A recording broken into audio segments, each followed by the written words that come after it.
Hola chicos, bueno, bienvenidos a este nuevo vídeo sobre la unidad 5, los espacios del sector primario, y nos habíamos quedado anteriormente hablando un poco de cuál había sido la política agraria que se había seguido en España. Hay una división que impone el libro, que es la política agraria antes de la política agraria comunitaria, antes de la PAC y luego después de la PAC. ¿Por qué? Porque la PAC, la política agraria comunitaria, la política agraria de la Unión Europea, influye de manera decisiva en el tipo de políticas que se llevan a cabo actualmente y bueno, desde finales de los años 80, años 90, en la agricultura y la ganadería españolas, ¿vale?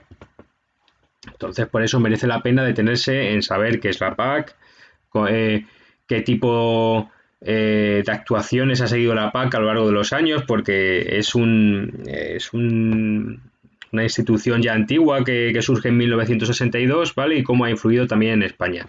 Vimos que en España había habido distintos gobiernos que habían intentado solucionar algunos de los problemas que veían que tenía la agricultura y la ganadería, ¿vale?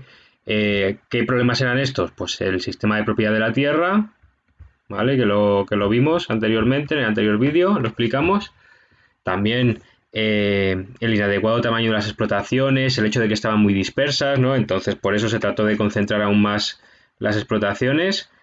El proteccionismo que había, ¿vale? Para proteger los productos españoles, los productos agrarios españoles de la competencia internacional. Y también cómo intentar aumentar el rendimiento de las explotaciones agrarias españolas, ¿vale?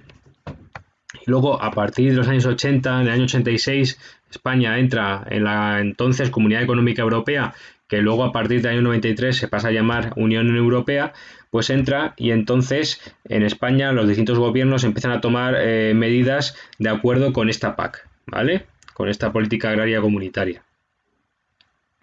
¿Qué líneas de actuación siguió la PAC? Bueno, pues surgió en 1962, eso para empezar, en una época en la que la Comunidad Económica Europea no estaba formada por tantos países como está hoy en día, sino que estaba formada en un principio por 6, que fueron los firmantes del Tratado de Roma, por Francia, por Italia, por la Alemania Federal, ¿vale? Alemania del Oeste, y por el Benelux, por Países Bajos, Bélgica y Luxemburgo, ¿vale? En esa época, bueno, en esa época, hacía unos 17 años, en el año 62, de que había terminado la Segunda Guerra Mundial, que había dejado Europa devastada. Y bueno, todavía había sectores económicos que estaban un poco en reconstrucción en Europa, ¿vale? Pero bueno, también con problemas que venían ya de antes de la Segunda Guerra Mundial. ¿Qué problemas se querían solucionar respecto a la agricultura y la ganadería? Pues, en primer lugar, solucionar el abastecimiento de alimentos en los países europeos, ¿vale? Que la agricultura y la ganadería produjeran suficientes alimentos como para satisfacer la demanda que tenían los europeos, ¿vale? Y sobre todo que esa demanda se pudiera satisfacer con productos que cultivaran o que criaran los agricultores y ganaderos europeos, que no hubiera que recurrir a productos del exterior, de otros continentes, ¿vale? Que fueran europeos. Por otro lado, también que se aumentara la productividad, ¿vale? Y la producción en el campo europeo, que se mecanizara, que se adquirieran técnicas modernas para aumentar mucho más los rendimientos agrícolas y ganaderos, ¿vale? Que se produjera más, para que se produjera más en Europa, para que lo que consumieran los europeos fuera europeo, ¿vale? Y satisfaciera la demanda de los consumidores. Y también que los precios fueran tanto asequibles como para los consumidores, que no fueran demasiado caros, como también fueran razonables también para los productores, para los agricultores y los ganaderos, que no sean tampoco demasiado baratos y que se arruinaran los agricultores y ganaderos, ¿vale? Y así facilitar que tuvieran un nivel de vida digno, ¿vale? En el campo, que se tuviera un nivel de vida digno en el campo.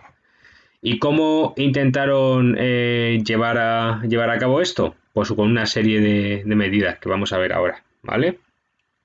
Por un lado, se creó un mercado común agrario, ¿vale? ¿Qué pasó? Que estos países que en un principio eran 6, que formaban la Comunidad Económica Europea, pues quitaron los aranceles sobre los productos, ¿vale? Sobre los productos agrarios, lo habían hecho también con los productos industriales, ¿vale? Entonces, de ahora en adelante, en esos 6 países, por ejemplo, los productos franceses podían circular libremente hacia Alemania y los alemanes hacia Francia también, o hacia Italia, o hacia el Benelux, lo que dije, ¿vale? Tenían todos unos aranceles comunes. Y luego también se fijaron precios máximos y precios mínimos a ciertos productos, ¿vale?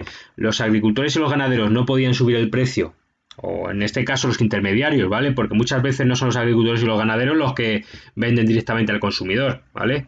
Pero bueno, los agricultores y ganaderos no podían subir el precio hasta una determinada cantidad, ¿vale? Para no perjudicar a los consumidores, a la gente que compraba, que consumía esos productos. Y por otro lado, los precios tampoco podían bajar de cierta cantidad para no perjudicar al conjunto de los agricultores y ganaderos, ¿vale? Que pudieran ganarse también la vida de alguna manera, ¿vale? Y tener un nivel de vida digno, que no perdieran dinero. Y luego también establecieron muchas ayudas para los agricultores para que modernizaran sus explotaciones, ¿vale? Y para que modernizaran sus explotaciones, las mecanizaran, utilizaran también sustancias químicas, abonos, fertilizantes para aumentar el rendimiento de sus explotaciones y que produjeran más, ¿vale? Que era un poco también el objetivo. Y eso se consiguió, ¿vale? Los agricultores y ganaderos produjeron cada vez más, incluso empezaron a tener excedentes, ¿vale? Empezó a tener parte de su producción que sobraba. Pues muchas veces la Comunidad Económica Europea compraba esa parte de sus excedentes, ¿vale? A un precio razonable, para que no tuvieran que venderla bajando los precios ni nada, ¿vale? Bueno, esto era una agricultura y una ganadería de carácter productivista, lo vimos un poco, hablamos un poco de ello en vídeos anteriores, ¿no? Era una agricultura y ganadería que se había mecanizado, que utilizaba también sustancias químicas, ¿vale? Que utilizaba la tecnología para aumentar el rendimiento y al final, pues claro que consiguió aumentar el rendimiento y consiguió aumentar muchísimo la producción y consiguió que Europa se abasteciera con productos europeos que no tuviera que recurrir a productos de otros continentes, ¿vale? Por necesidad. Bueno, claro, siempre puede haber alguien que compre productos de fuera de Europa, pero bueno, que se producía lo suficiente como para satisfacer las necesidades básicas de los europeos, ¿vale? Y la demanda de los europeos. Sin embargo, eh, todo este crecimiento de la producción lo que logró también fue el aumento de los excedentes, ¿vale?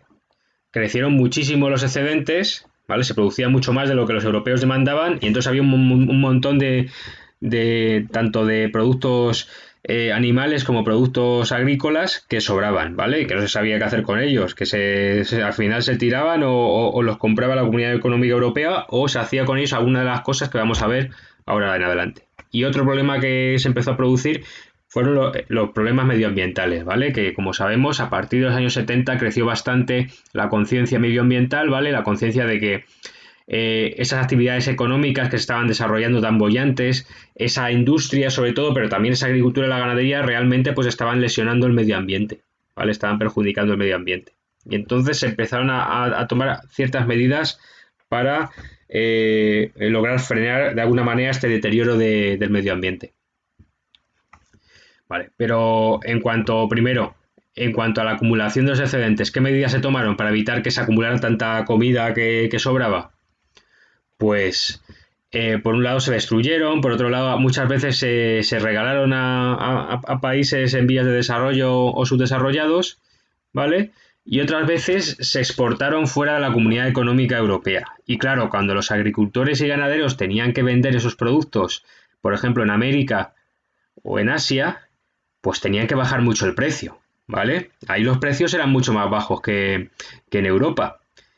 Y eso, pues bueno, eso les causaba pérdidas. ¿Qué hacía la Comunidad Económica Europea? Pues pagaba restituciones, ¿vale? Y subvenciones, ¿vale? A los agricultores europeos. Les pagaba la diferencia de precio. Ese precio, esa cantidad de dinero que habían tenido que bajar, ¿vale? Del precio, pues se la pagaba la Comunidad Económica Europea para que no perdieran dinero los agricultores y ganaderos, ¿vale?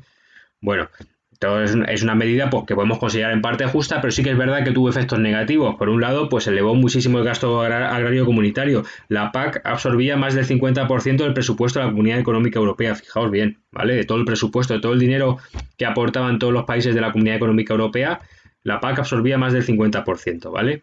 Y luego también se tuvo lugar una bajada de precios generalizada en los mercados internacionales. ¿Por qué? Porque se introdujeron esos productos europeos, ¿vale? Y se añadieron a esos productos que ya se producían en América y que ya se producían en Asia, ¿vale? Entonces se saturó el mercado de productos, se saturó el mercado de oferta, ¿vale? Para tan poca demanda y entonces bajaron los precios. Es el efecto que suele haber cuando hay demasiada oferta y muy poca demanda. Eh, También se tomaron ciertas medidas que luego también se tomaron más tarde, ¿vale? Que se siguieron tomando en décadas posteriores, ¿vale? Que se siguen tomando hoy en día. Por ejemplo, prejubilaciones de los agricultores, ¿vale?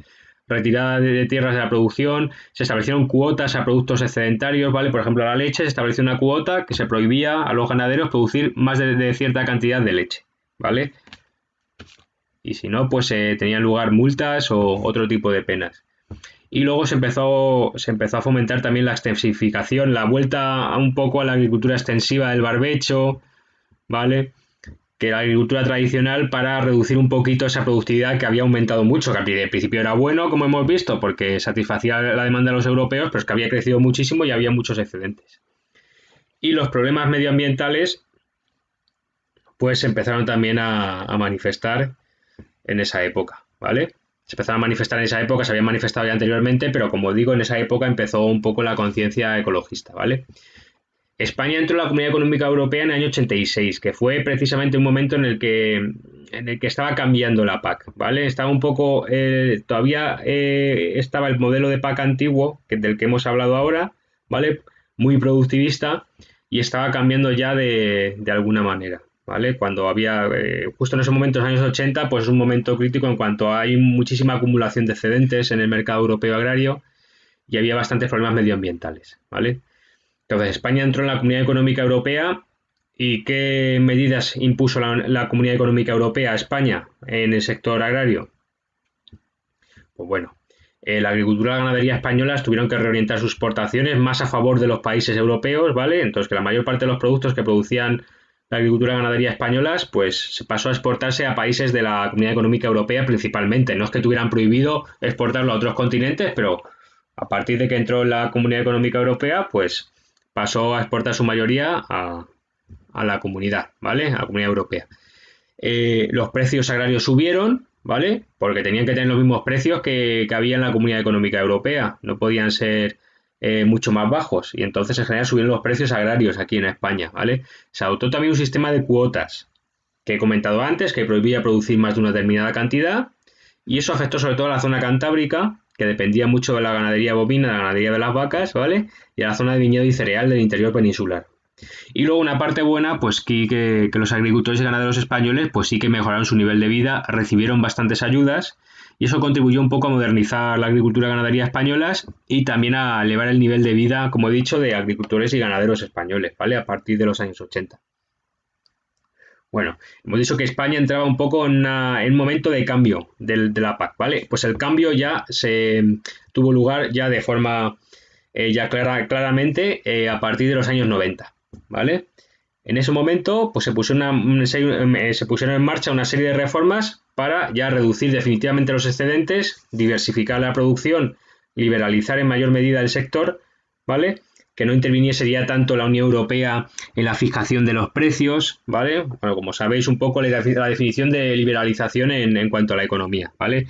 Dar un poco más de libertad, entre comillas, a los actores económicos para que actúen, aunque a veces cuando se da libertad dentro de la actividad económica al final está favoreciendo más a los grandes que a los pequeños, ¿vale? El grande se come ahí al pequeño, pero bueno.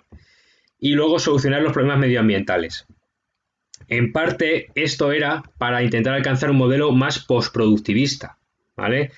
Que combinara la competitividad en el mercado internacional, que no bajaran demasiado los rendimientos, que se siguiera produciendo a un buen ritmo, ¿vale? Se seguirá produciendo mucho, pero al mismo tiempo respetando más el medio ambiente y el bienestar animal, ¿vale?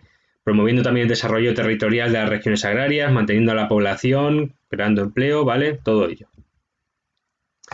Estas reformas, la última ha sido en 2013 y se han prolongado hasta hoy, ¿vale? Desde los años 90 estamos dentro de este tipo de política agraria. ¿Qué se ha hecho desde los años 90? Que no ha sido todo tampoco de forma repentina, ¿vale? Ha sido un poco a poco. Pues la mayor parte de los precios mínimos institucionales, ¿vale? Y también las restituciones que antes de los 90 la PAC pagaba a los agricultores cuando intentaban vender sus excedentes en el mercado internacional, para evitar que sufrieran pérdidas, pues estos precios mínimos, estas restituciones se han ido suprimiendo, ¿vale? En el marco de esta liberalización, ¿vale? Que ha impuesto la PAC desde los años 90. Ya solo se aplican en momentos puntuales de crisis. Sigue habiendo precios mínimos y algunos precios máximos, ¿vale? Pero ya se han ido suprimiendo la mayor parte de ellos. ¿Vale? Ya deja la PAC, pues ya deja libertad al mercado para que se fijen los precios un poco libremente según la oferta y según la demanda. Bueno, y si hay veces que favorece, pues bien, si hay veces que desfavorece, pues nada, mala suerte, ¿vale? De todas maneras, como os digo, en momentos puntuales de crisis sí que se aplican estas restituciones y estos precios, ¿vale? Esto pues puede perjudicar a algunos agricultores y a algunos ganaderos, ¿no? Que se ven un poco perjudicados por la competencia, ¿vale? Que ven que pueden perder dinero porque ya no les restituyen la diferencia de precio cuando tienen que vender sus productos más baratos en el mercado internacional, y luego quizá tampoco pueden hacer frente a sus competidores más grandes, ¿vale? A las empresas más grandes. Pero bueno, luego también se han puesto en marcha medidas para favorecer a los agricultores y a los ganaderos, a los pequeños agricultores y ganaderos, pues otorgando primas al abandono y jubilaciones anticipadas y concediendo ayudas directas a la renta a los agricultores. En vez de ayudas a la producción, como se hacía antes, ¿vale? En vez de fijar precios, pues se conceden ayudas directas a la renta, ¿vale? Son pagos básicos por hectárea y están dirigidas a gente que se dedica a la agricultura, ¿vale? O que al menos un 20% de sus ingresos proceda de la agricultura, aunque tenga otro trabajo, pero bueno, un 20% de los ingresos de los que depende para vivir, pues vengan de la agricultura o de la ganadería. También a los jóvenes agricultores, ¿vale? Los menores de 40 años que se dedican a esta actividad, y también se premia a aquellos que hayan diversificado la producción, los que hayan mantenido tierra como pasto y los que hayan contribuido a la conservación del medio ambiente y el paisaje, ¿vale? El llamado greening. ¿Vale? Pues a todos ellos se les concede ayudas directas. Y luego, para evitar esos excedentes, pues se siguen poniendo en marcha cuotas, ¿vale? Se sigue penalizando a agricultores y ganaderos que produzcan más de una determinada cantidad de ciertos productos. Sin embargo, como con el tiempo se han reducido estos excedentes, ya no son tan graves como eran en los años 80 y en los años 90 todavía, pues se han suprimido algunas cuotas, ¿vale? La última en 2015, por ejemplo, la leche. Bueno, y luego ya por último, para saber, dentro de la PAC existe un Fondo Europeo Agrícola de Garantía, que es el que se encarga de financiar las restituciones antes mencionadas y las ayudas directas a agricultores, y un Fondo Europeo Agrícola de Desarrollo Rural, cofinanciado por la Unión Europea, y se encarga más del medio ambiente y del desarrollo rural, ¿vale? El FEADER. El FEAGA es más para los pagos, las ayudas directas, ¿vale? A los agricultores, y el otro es más para fomentar el respeto al medio ambiente. Bueno, y con esto vamos a ir ya a las actividades agrarias. Vamos a especificar también qué tipo de agricultura y qué tipo de ganadería se desarrolla en España, ¿vale? Para luego ya meternos más a fondo en los tipos de productos agrarios que se producen en España y cuáles se producen más según qué zona, ¿vale? Los usos en España del espacio agrario, ¿cuáles son? La agricultura, la ganadería y la explotación forestal, como en todos los sitios, ¿vale? Mayormente, la mayor parte de la superficie agraria aquí en España se dedica a la agricultura, pero se está reduciendo esta superficie dedicada a la agricultura, está subiendo más la ganadería y los terrenos forestales, ¿vale? Pero aún así, la agricultura sigue siendo la principal actividad que ocupa la mayor parte de la superficie agraria, ¿vale? 33,6% todavía ocupa. Los prados naturales y pastizales representan un 18,6%, ¿vale? En cuanto a la producción final agraria, si juntamos todos los productos, tanto agrícolas como ganaderos, ¿vale? De lo que más hay es de agricultura, que aporta el 57,6%, pero también se encuentra en descenso. La ganadería aporta un 38%. ¿Dónde tiene un mayor peso la agricultura? Pues lo vemos aquí, ¿vale? Aquí en amarillo. Donde tiene más peso la agricultura, pues en el norte, en parte de Castilla y León, Burgos, Palencia, Valladolid, en La Rioja, en Álava y en Navarra, ¿vale? Y luego, pero principalmente en el sur y en el Levante, Cuenca, Albacete, Ciudad Real, Comunidad Valenciana, Murcia, Andalucía y Canarias, ¿vale? ¿Dónde tiene un peso equilibrado la agricultura y la ganadería? ¿Dónde están 50-50? Pues en León, Zamora, Salamanca, Ávila, Soria, Aragón, Guadalajara, Toledo, Extremadura, ¿vale? Aquí Extremadura, Salamanca, Zamora con sus dehesas. ¿Y dónde hay mayor peso la ganadería? Principalmente en el norte, la franja cantábrica, Galicia, Asturias, Cantabria y Vizcaya y Guipúzcoa, Cataluña también, y Segovia y la Comunidad de Madrid, ¿vale? Bueno, la actividad agrícola de España, pues hay que tener en cuenta que hay un tipo de agricultura tradicional que sigue existiendo, ¿vale? Y hay una agricultura más productivista que se ha ido fomentando desde los años 60, ¿vale? Que es esa agricultura que utiliza máquinas, que utiliza abonos y fertilizantes químicos, ¿vale? Todo eso para aumentar el rendimiento. La agricultura tradicional, la que utiliza técnicas tradicionales, la que todavía utiliza muchas veces los animales para arar, ¿vale? La que utiliza el barbecho, la que tiene unos rendimientos bastante bajos, pues esa todavía sigue existiendo, ¿vale? Y por eso tenéis aquí una tabla un poco para que no os perdáis cuando hablemos de agricultura tradicional y agricultura productivista, cuando las pongamos en comparación, ¿vale? La agricultura tradicional se basa en el policultivo, ¿vale? Antes, los campesinos, como no había supermercados en los pueblos, ¿vale? Tenían que tratar de producir la máxima cantidad de alimentos y la máxima variedad de alimentos posible para su alimentación, para su propia alimentación, ¿vale? Como no tenían acceso a tantos productos como tenemos hoy en día, que hoy en día nos da igual, vamos al supermercado y nos podemos comprar cualquier cosa, pero entonces no, ¿vale? Hace 50, 60 años no era así en los pueblos, ¿vale? Entonces tenían que intentar criar todo tipo de animales y cultivar todo tipo de cultivos, que no, tampoco eran demasiado, ¿vale? Los agricultores eran, la mayoría eran pobres, pues criar los animales que pudieran y cultivar todos los cultivos que pudieran. Por eso se practicaba el policultivo, ¿vale? Y también se intentaban criar todos los animales que pudieran. Se utilizaban técnicas atrasadas y tradicionales. Un ejemplo es el barbecho, ¿vale? La actividad agraria era extensiva, ¿vale? La agricultura era extensiva. ¿Qué significa eso? Que había ciertas partes de las parcelas, de las explotaciones agrarias que no se cultivaban, que se dejaban sin cultivar, ¿vale? Y se dejaban en barbecho, por ejemplo. Y luego también era una agricultura de secano. Se servía de los recursos de la naturaleza para producir los cultivos, ¿vale? Se servía del agua de la lluvia, no la regaba, no utilizaba el regadío, no utilizaba un riego extra, ¿vale? Se servía simplemente el agua de la lluvia, utilizaba abono animal en vez de fertilizantes, ¿vale? Como utilizan hoy en día, o sea, que recurría un poco a los recursos naturales del lugar. La producción, ¿cómo era con estas técnicas tan atrasadas? Pues era escasa, ¿vale? Y estaba orientada mayormente al autoconsumo, aunque había una parte que siempre se vendía, ¿vale? Había unos pocos excedentes de vez en cuando había buenas cosechas, que no siempre ocurría. Luego está la agricultura productivista que empezó a fomentarse desde los años 60, cuando hubo un éxodo rural en España muy bestia y cuando se empezó a mecanizar bastante el campo, ¿vale? Se había mecanizado en parte ya antes de los años 60, pero los años 60 ya fue una tendencia imparable, ¿vale? En este caso, la agricultura productivista desde los años 60 lo que se ha fomentado más es el monocultivo y la especialización. ¿Qué significa esto? Como los agricultores ya tienen sus supermercados en los pueblos, ya tienen acceso a una mayor cantidad de productos, pues pueden dedicarse solamente a producir el cultivo que sea más rentable venderlo, ¿vale? Para ganar más dinero. ¿Vale? Elegir un producto que se venda bien luego en el mercado, que se pueda vender a un buen precio y solamente cultivar ese, ¿vale? Son los monocultivos y la especialización. Luego han dejado las técnicas tradicionales y recurren a maquinaria, a pesticidas, a fertilizantes, todas esas herramientas que la ciencia y la tecnología, la ingeniería y la ingeniería han creado para fomentar el rendimiento en la agricultura, para aumentar la productividad, ¿vale? La protección bajo plástico con los invernaderos, las semillas seleccionadas transgénicas y todo eso, ¿qué hace?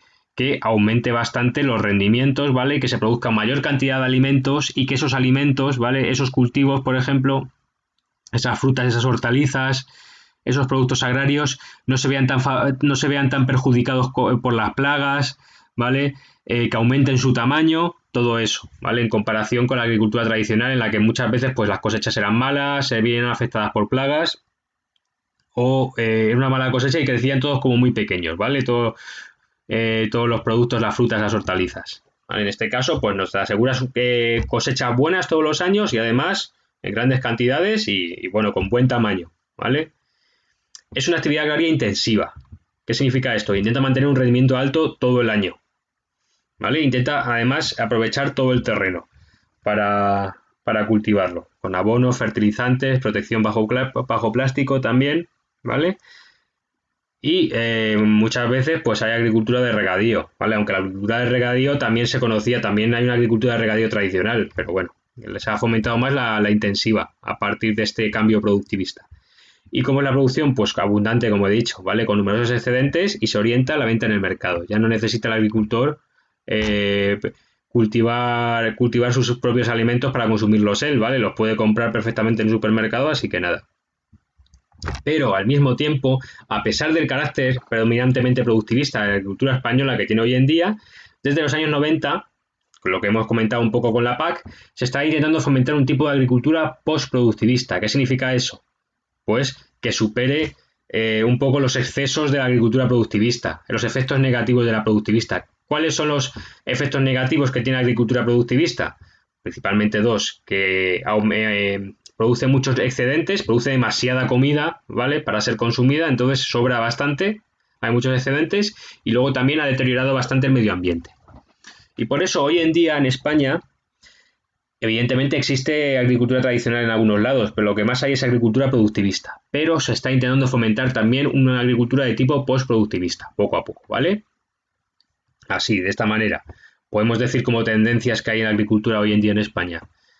Tiende a especializarse en los productos que se dan mejor en cada región y que son más rentables, por ejemplo, el viñedo en La Rioja o el olivo en Ciudad Real, pero al mismo tiempo, dentro de esta línea postproductivista, se está fomentando la diversificación de productos, ¿vale? Que no solamente se especialicen en uno, que no sea solo monocultivo, sino que se diversifique un poco la producción y que se cultiven otros productos, ¿vale? Se han incorporado técnicas cada vez más modernas, ha crecido el uso de la maquinaria, esto es algo productivista, ¿vale? Pero también en la línea postproductivista se intenta introducir máquinas más ecológicas y más eficientes, ¿vale? Y de uso colectivo para no perjudicar tanto al medio ambiente, no echar tantos gases contaminantes, ¿vale? Lo mismo pasa con el consumo de pesticidas y fertilizantes químicos, por supuesto que ha crecido, ¿vale? Especialmente en los regadíos, que son los cultivos más exigentes, ¿vale? Los que exigen más rendimiento, ¿vale? Para venderlos luego en el mercado. Y hay ciertos fertilizantes, por ejemplo, los nitrogenados, los que tienen alto contenido en nitratos, que contaminan agua, suelos y la atmósfera, ¿vale? Por eso se intenta fomentar también abonos orgánicos, en esa línea postproductivista que coge algunas cosas de la agricultura tradicional, como podéis ver. Vuelve a abonos orgánicos, vuelve a los abonos estos naturales, a base de excrementos de animales. ¿Por qué? Porque degradan menos el medio ambiente, ¿vale? Luego se utilizan semillas seleccionadas y cultivos transgénicos, eso es productivista, por supuesto, ¿vale? Son semillas seleccionadas genéticamente, ¿vale? Modificadas genéticamente, ¿para qué? Para que estos cultivos sean más resistentes a las malas hierbas, a las plagas, para que crezcan más rápido, para que así tengamos una cosecha abundante todos los años y con productos resistentes, ¿vale? Que no se echen a perder. Pero al mismo tiempo se está promoviendo también una revalorización de los cultivos autóctonos, ¿vale? Para recuperar la diversidad vegetal de los cultivos tradicionales. Eso es la línea postproductivista. Por último, en la línea productivista se emplean diferentes técnicas para superar los condicionantes naturales, ¿vale? ¿Cómo se neutralizan las inclemencias del clima? Pues a través de invernaderos, de estructuras de cristal, de estructuras de plástico, como los invernaderos, de bandas de plástico, ¿vale? Que mantienen el calor y la humedad, crean un microclima dentro del invernadero, ¿vale? Mantienen el calor y la humedad para que sigan creciendo las plantas y los cultivos a un buen ritmo, no se vean afectados por la nieve, por la sequía, por todo este tipo de inclemencias del clima, ¿vale? Y luego también el suelo, pues se está modificando mediante la técnica de enarenado, se prepara una capa de estiércol encima de otra de arena, y luego otros tipos de cultivos sin suelo, por ejemplo el cultivo hidropónico, que consiste, esto es un poco una imagen de un cultivo hidropónico, aunque no sea en España, ¿vale? Veis que están creciendo de tubos. Normalmente lo que se necesita para que crezca un cultivo pues es una buena capa de humus y un suelo bastante consolidado con bastantes capas. Aquí, sin embargo, está creciendo solamente este tubo. ¿Por qué? Porque a través de esta tubería se le están llegando los nutrientes necesarios para que crezca la planta. Está llegando agua disuelta con nutrientes necesarios para que crezca, como el nitrógeno, ¿vale? El calcio, el fósforo y otro tipo de componentes, ¿vale? Que necesita, como digo, la planta para crecer y desarrollarse. Luego, la agricultura intensiva, esta que intenta mantener el rendimiento alto durante todo el año, ha ganado peso gracias a la disminución del barbecho, que es una técnica tradicional en la que dejas descansar la tierra durante un año, una parte de la tierra durante un año, ¿vale? Y eso reduce la producción, por supuesto, y gracias también a la ampliación del regadío, ¿vale? Sin embargo, en la línea postproductivista, fijaos bien, se ha vuelto a fomentar un poco el barbecho, que era una técnica tradicional, para reducir estos excedentes y para neutralizar este deterioro del medio ambiente, sobre todo esa sobreexplotación del suelo, que se intenta evitar con el barbecho, porque con el barbecho haces descansar al suelo, ¿vale? Para que no se sobreexplote y para que no pierda tantos nutrientes como pierde, ¿vale? En ocasiones el barbecho que se lleva a cabo no es un barbecho como tal, es un medio barbecho, ¿vale? O un barbecho semillado, ¿vale? Se aprovecha para plantar ciertos cultivos que no son tan agresivos para el suelo, que no se comen tantos nutrientes del suelo y se puede seguir recuperando el suelo aunque estén estos cultivados, como los girasoles o las plantas forrajeras, ¿vale? Y así pasa que aunque, fijaos, esto es un gráfico que os podría caer en selectividad o en alguno de mis exámenes. Aunque podemos ver en algún gráfico que el barbecho está en una tendencia claramente decreciente desde los años 60, vemos que a partir del año 2000, de repente, pues volvió a crecer un poquito. ¿Por qué ocurrió esto? Pues bueno, esto será vuestra labor, cuando lo veáis en un examen, pues explicar por qué se ha producido esto, que es por el fomento de este tipo de agricultura postproductivista, que intenta reducir los excedentes y el deterioro al medio ambiente, volviendo a técnicas tradicionales como el barbecho, ¿vale? Luego el regadío, pues ha aumentado la superficie de regadío, por supuesto, ¿vale? Y se han desarrollado nuevas técnicas de riego más eficientes, ¿vale? Regadío, como sabéis, es contrario al secano. El secano, la agricultura de secano, solamente se sirve del agua que viene de las precipitaciones, ¿vale? En el regadío no. En el regadío el agricultor aporta agua extra a través del riego, ¿vale?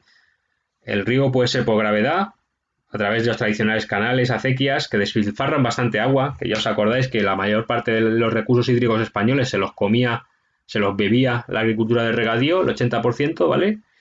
El riego también puede ser más eficiente por aspersión, con aspersores como estos que ponen en los parques para regar, ¿vale? Que sale el aspersor y empieza ahí a rociar un poco de agua los árboles y las plantas, y si no tienes cuidado, pues te mojas también.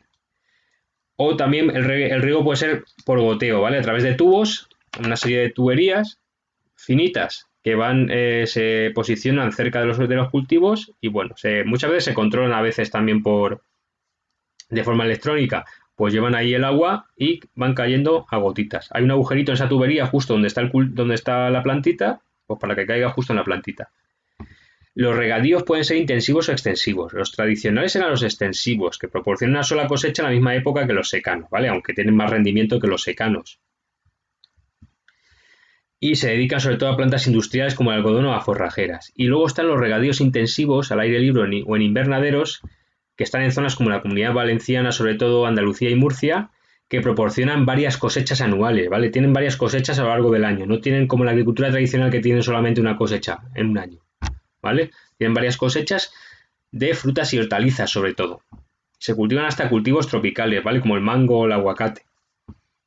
Y porque estos son productos que luego se exportan masivamente a Europa sobre todo y también en otros continentes pues tienen que hacer un poco competencia con otros productos de la zona, ¿vale? Pero se exportan sobre todo a Europa y que dan bastantes ingresos a España, ¿vale? Estos productos de regadío. Y vemos un poco las zonas de regadío que hay en España, ¿vale? Aunque están más o menos repartidos, aquí veis en el Valle del Ebro, sobre todo son importantes, sobre todo en el Valle del Ebro, en el Valle del Guadalquivir y en la Comunidad Valenciana, Murcia, ¿vale? Almería, Granada, esta zona, ¿vale? La superficie de regadío, ¿dónde hay mayor superficie de regadío? ¿Dónde se dedica al regadío la mayor parte de la superficie agraria, de la superficie agrícola? Pues veis aquí la tríada que os decía un poco, en Canarias también, ¿vale? Bueno, el regadío intensivo predomina en el litoral mediterráneo y el regadío extensivo en el interior peninsular. ¿Cuáles son las ventajas del regadío? Pues en el terreno económico la producción se estabiliza, ¿vale?